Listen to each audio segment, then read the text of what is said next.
ዛሬ የምንገኘው በምስራቅ ሐረርጌ ዞን ውስጥ ነው። ትናንት የዱር ፈረሶች የማየት እድል አግኝተን ነበር። ያንን ስናይ በምስራቅ ሐረርጌ በርከት ያሉ ቦታዎች እንደዚህ ያሉ ኬቮች ከሺህ ዓመታት በፊት የነበሩ እንዳሉ መረጃ ስለደረሰን ይሄኛውን ኬቭ ለማየት መጥተናል።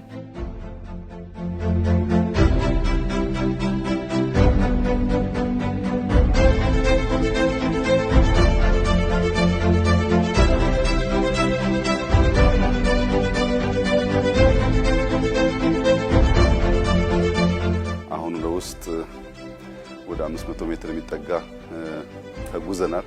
ከጀርባዬ እንደምታዩት 30 ሜትር ርዝመት ያለው ውብ የሆነ ስፍራ ይታያል።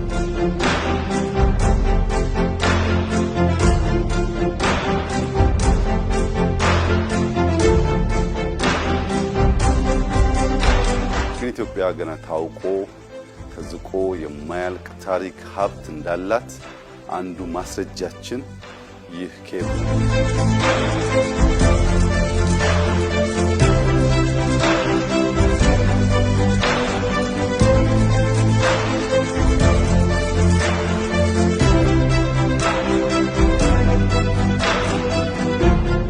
የተማርኩት ነገር ኢትዮጵያ ሰሜንም ደቡብም ምዕራብም ምስራቅም ቢኬድ ጥንታዊት ናት።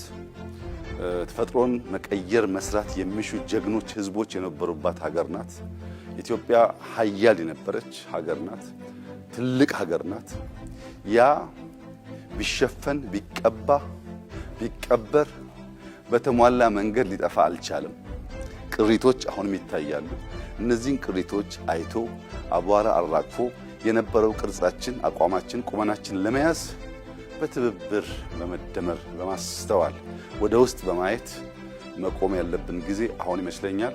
እኔ ብዙ ተምሬበታለሁ። እንግዲህ መማር የሚፈልጉ ሰዎች መተው ቢያዩ ብዙ ዕውቀት ይገበያሉ ብዬ ተስፋ አደርጋለሁ። ወደ ኋላ መለስ ብሎ ማን ነበርን ከየት መጣን የሚለውን ለማወቅ እድል የሚሰጥ ይመስለኛል። በበኩሌ ዛሬ ባየሁት በጣም ደስተኛ ነኝ።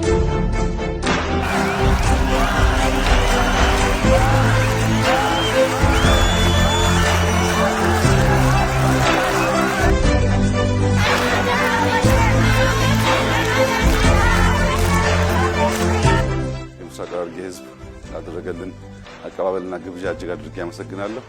የዞኑን አስተዳዳሪ ምስኪን እንዲሁ አመሰግናታለሁ። ለፋፍታን ያመጣችኝ ባየሁት ደስ ብሎኛል። ተመላልሼ እንደመጣ ተስፋ አደርጋለሁ።